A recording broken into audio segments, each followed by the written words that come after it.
borom dalailul xayraati yitteem lu dul ku ñëw mu faj aajaati. asalaamaaleykum chers internautes de Serigne Babacar Diop TV nuyu nañu leen char nañu leen amati mbégte contentement teewaat fii di waxtaan ak yéen waxtaanu xam-xam ak ki nga xam ne mooy Serigne Babacar Diop. Serigne Babacar tey nag ñu fas yéene ñëwaat rek c'est les éléments de la nature. donc waxtaanee nañu ndox waxtaanee nañu safara tey ñu fas yéene waxtaanee ngelaw. léegi Serigne Babacar nan la mën xamee nit kii nitu ngelaw la. waaw su dee ci tabia horoscope bi ndax dafa am xarfiyan mooy nga dem ci juddoolu tabia yi nga xam ne mais boobu mooy boo réeree nit ki date de naissance am comme nga xam ne xamoo date de naissance am ñoo xam ne xamuñu seen date de naissance boobaa mën nga dem ci tableau boobu xool fi arafam yi ëppee ak poids mystique fu mu ëppee doole mais bu dee xam nga nit ki date de naissance am boobaa ci horoscope am ngay dugg bu ko defee su dee tabixa ngelaw ñeenti tabia la maanaam ñoo wër tabia bi muy Gémeaux Balance ak Verseau ak waaw ñett yooyu la ñetti la Gémeaux Balance ak Verseau ma ndax ñeenti tabia ñoo am tabia bu nekk day am ñetti yu ko séq d'accord bu dee ngelaw nag yi moo ko séq Gémeaux Balance ak Verseau Gémeaux mooy 21 mai 21 juin d'accord Balance 22 septembre ba 23 octobre d'accord Verseau 21 janvier ba 19 février nga xam ne moom xaalam koo xam ne la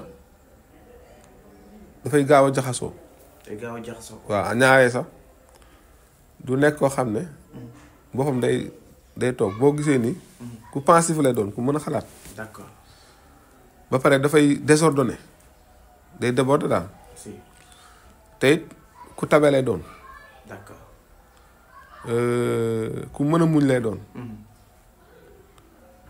ku gaaw a fàtte lay doon tam dafay gaaw a fàtte mémoire bu baax waaw non xam nga am na ñoo xam ne am nañ mémoire bu baax ci loolu wax mën nañ comprendre am ñoo xam ne gaaw ñu comprendre mais lu ñu xam duñu ko fàtte am ñoo xam ne gaaw nañ comprendre mais dañuy gaaw a fàtte façon ni dafa bëri d'accord xam nga la léegi sama sëriñ maa ngi dégg ngay ni ki nga xam ne nature am vent la dafay tabe ça veut dire que dafay am wërsëg waaw tabe moom ko def da nga am wërsëg dana am wërsëg ay mbiram tam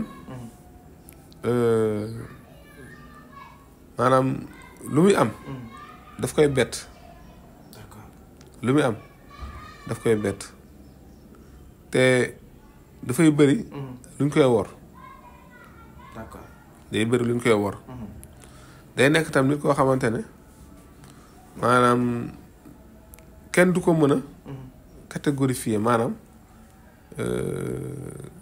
doo ko mën a catégorifier mooy doo mën a xam foo koy jaar daal ndax mën ngaa dem ba jàpp ne jekk nga ko ci bu dee jigéen la tey booy séeg moom mën ngaa dem ba jàpp ne am nga point faible am wala nangam fekk ne boobu yow kon xamu ko d'accord comprendre nga bu dee ñu muy liggéeyanteel ñu muy jëflanteel ci wàllu liggéey mën nañ dem ba jàpp ne maanaam am nañu benn kii bi ci moom maanaam tey bu ñu ko bàyyi woon tey mu tumuranke wala nangam fekk ne koo xam ne maanaam ku incontrôlable la maanaam kenn mënut a contrôler d'accord ba pare day nekk itam koo xam ne du jàpp mer d'accord xam mooy li ma la wax sànq dafay gaaw a fàtte quoi mooy du jàpp mer xam nga wax koo xam ne la itam maanaam daanaka lu mu paase moom ba war na ko ginnaaw. lu jàll ginnaawam rek moom pare na ci. d'accord waaw ak yeneen yoo xam ne. ay nature am la. macha allah d'accord. wërsëgam fu mu nekk. waaw wërsëgam maanaam bu fekkee ne koo xam ne la dafay yëngatu ci wàllu liggéeyu commerce. li ëpp solo ci moom. mooy muy liggéey ci maanaam fu jege ndox. fu jege ndox. waaw. xam nga loolu la. su dee koo xam ne la ku maanaam dafa am métier. maanaam su fekkee ku am métier la. maanaam na fexe ba maanaam luñ ko sant. bu mu ko waaj bu ko waajee du ko def. d'accord bu waajee dara du ko def. si waaw liggéeyam. waaw. d'accord. ndax moom wërsëgam. maanaam luy bettee lay doon. d'accord wërsëgam fu mu nekk xam nga soo ko waxee. da nga koy tënk. ndax wërsëgu nit ki moom fu ne la mën a bàyyi ko. bàyyi ko effectivement. c'est que question bi moom moo xaw a vaste ba pour tontu ko dafay jafe. d'accord waaw. comme mais aussi tamit nitu ngelaw voyage du ko da nga ko yomb. exactement waaw nitu ngelaw maanaam tukki. mbiram lay doon heure su tukkee rek dana fa am lu ko bett ci xéewal waaw ba pare tukki dana ko yomb bu ko jéemee. waaw.